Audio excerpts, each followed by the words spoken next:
What's up everyone, SKULM here. In this video I will share my opinion if you should play Diablo 4 Season 8. Let's begin. With the developer livestream, we now have all the information about the good and the bad with regard to Season 8. Let's start with the bad. I want to talk about some bad stuff first.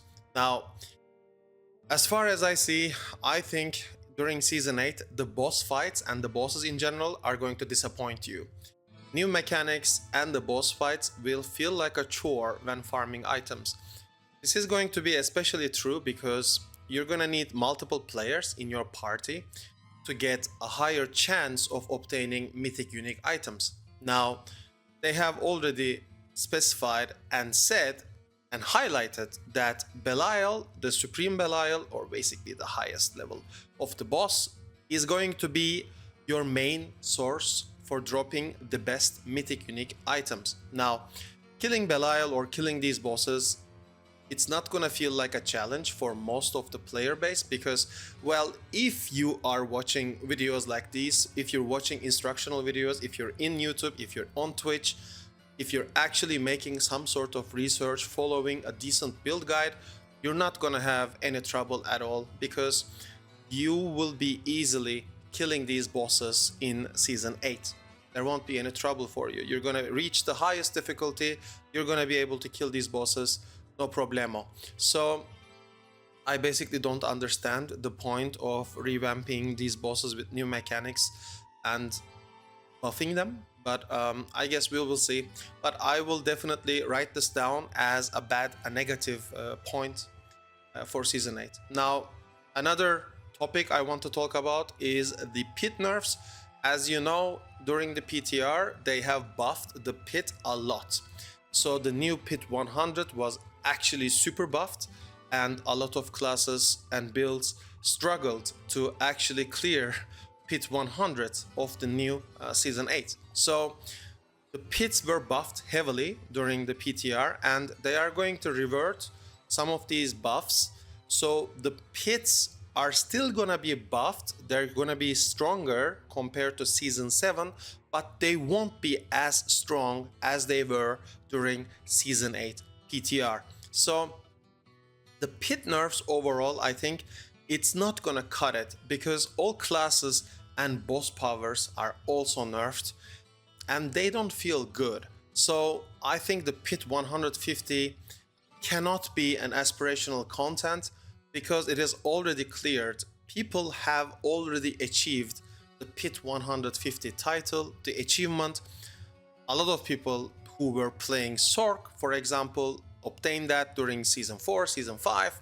A Necromancer Bone Spirit also obtained it during Season 5. In Season 6 you had Spiritborn, and in Season 7 of course you have Shadow Blood Wave Necromancer. Now, I personally think pit 150 should not be unreachable. I think it should be clearable and reachable, but it should take around 11 to 12 minutes. That's my personal opinion. I write this down as a negative point as well. So another topic I want to talk about is the lack of new emerging builds or playstyles. Basically, it will be the same stuff from Season 7. Most of it is gonna be the same stuff from Season 7. The boss powers were a nice plan, it was idealistic, but at the end of the day they were super strong and Blizzard nerfed it, rightfully so. But at the same time, they kind of buffed like the builds or playstyles that we're already familiar with. And the addition of the new unique items, for example, for the Necromancer, for the Summon Necromancer, we have Sanguivore, the Blade of Zir, which is a two-handed sword. But despite the changes, despite the buffs to that sword, Grandfather is still gonna be the better weapon for a Summon Necromancer, which is disappointing. I think they need to come up with better unique items or better stuff, create these new emerging builds and playstyles. The aspect itself, for example, some of the aspects are also not good enough to make people excited about Season 8. We need more brave stuff that actually promotes new types of like playstyles, builds, and so on. So that's another negative point. And another topic I want to talk about is masterworking and tempering. Since Season 4, masterworking and tempering were of course exciting additions to the game. And for the itemization overhaul, I think they had a lot of meaning. However, we are now entering Season 8. A lot of people are still gonna be trying to farm Opticide from Nightmare Dungeons, Kurast Undercity, and so on. Or they're gonna find a 2 GA or triple GA item, legendary item. They're gonna try to temper it, and it's probably gonna get bricked. Now, for tempering, I always advocate that there should be a cooldown, weekly cooldown, so an item should be bricked for a week. And at the end of the week, a player, if they actually spend an important amount of resource, they should be able to save the item every week by paying a heavy cost, you know? But this should be a weekly cooldown, and every week there should be a heavy cost to save an item from bricking. I think that would keep players busy because they can save the actual item, and bricking is still a possibility with this system. So I think Blizzard should really consider this option. For masterworking, I completely am disgusted by the RNG factor. Triple critting on masterworking is a complete RNG, and I hate it. I am disgusted by it. We are entering Season 8, and it's actually disgusting. Very easy fix is gonna be a masterworking checkpoint system or a tier reset system, which I will elaborate later in this video. Another negative topic, a negative point I want to talk about is gonna be Paragon leveling. Now, since they nerfed the experience gain, and since we're not gonna be able to clear Pit 150, the Paragon leveling will be tedious and bad because we have lower XP and lower pits. Now, of course, they have reverted some of these changes, so the pits were nerfed a bit, experience gain have been increased a bit, but it's still gonna feel less compared to Season 7, at least for certain classes. For certain classes, I think it's gonna feel better. I will elaborate that in my next video, but again, I'm gonna write this down as a negative point. Overall, I don't know, kind of feels bad, don't like it. Now, I'm gonna talk about the good. So, Season 8 has some good stuff actually that we need to pay attention to. The first point is there are some meaningful Paragon changes. There are some nice quality of life legendary node changes, which I will cover in the next video, but heads up, Flesh Eater, for example, can now be continuously procced. You can actually elongate the duration of the buff, which is awesome. Scent of Death, legendary Paragon node, have been changed. This is also great. It will actually have a meaningful place, for example, for the Summon Necromancer. And also it could be played by, let's say, Bone Spear. I have to run the math on that and test it out myself, but still, these are some nice quality of life changes which actually made me happy when I read them. So, that's number one. Number two, on the good stuff, the Berserk IP collaboration, of course. I think you're gonna have amazing skins, especially for the Necromancer. The Skull Knight is gonna be giga. The Skull Knight skin is gonna be giga. You should definitely get that. You should 100% get that. It's gonna be amazing. And number three, for the good stuff about Season 8, there are a lot of bug fixes. For example, Bone Spear Necromancer has a lot of bug fixes. So I think this is also a valid point which should be written down as good stuff. But at the end of the day, when I look at the list, I'm going to inevitably ask, hey, should I play it? I'm gonna play it, but should you play it? So, here's my answer.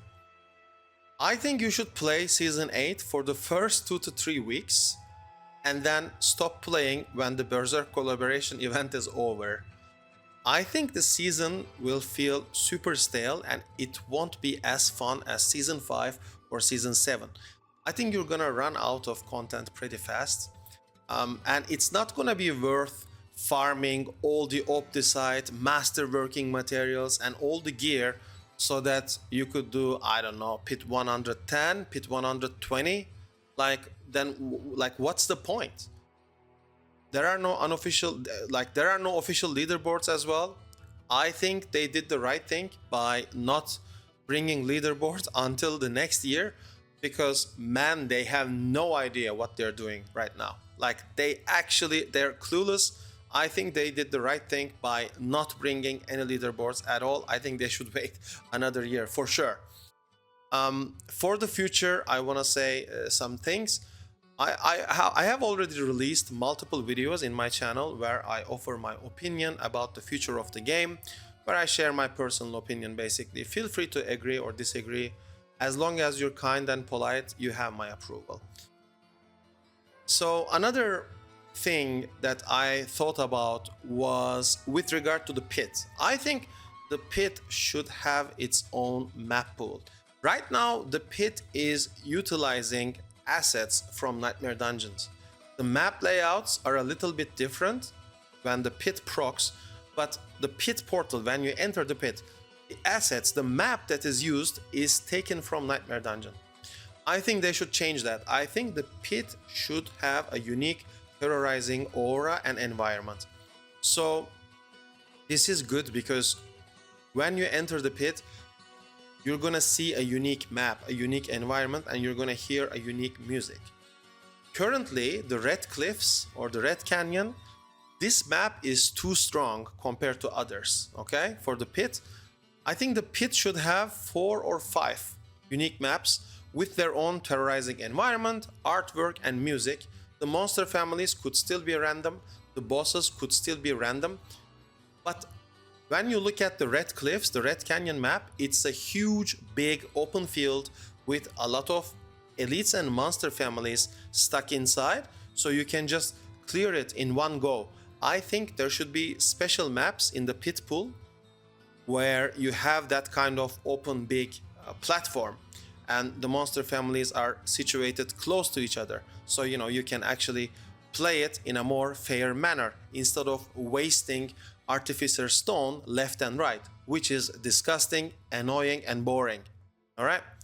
So I think having unique pit maps will help make the pit feel like a strong branch of endgame content with its own unique environment. I think it will psychologically invite players to try it out, because in the future, when we look at the roadmap, they're going to have something called dungeon escalation. They have tons of nightmare dungeons with their own maps and designs and layouts. I think when you have a separate, unique pit map, it's going to add into the game. Again, my personal opinion. Definitely for masterworking, we need a checkpoint system tier reset, which means when I proc my masterworking at rank 4, I should be able to lock that in. So when I'm trying for rank 8, if I don't get it, I should not be reset down all the way to 0. I could just go from rank 8 to rank 4. And when I hit something I want during rank 8, I should be able to lock that in as well, so that when I try for rank 12, I will reset down to rank 8, rather than going all the way down to 0. This will actually give players a sense of progression, and they will try to work for it. This is good for the overall longevity and health of the game and the player's psychology. Every season, we are forced to find items, we are forced to farm masterworking materials, and then we are forced to spend it all in a masterworking RNG casino, which I am disgusted by. So, the roadmap has some promising stuff, but we're gonna need more details. And they said that they're gonna actually release and reveal more information as time goes by during the roadmap. So I am going to closely watch what will the roadmap show, but for season 8, play it for the first month maybe, and then just call it off. There are way better games that you can play. I will personally play it. I will personally try out different builds. I will try to push different builds, and that will be the next topic for my Necromancer tier list video for season 8. Stay tuned. I see you in the next one. Take care.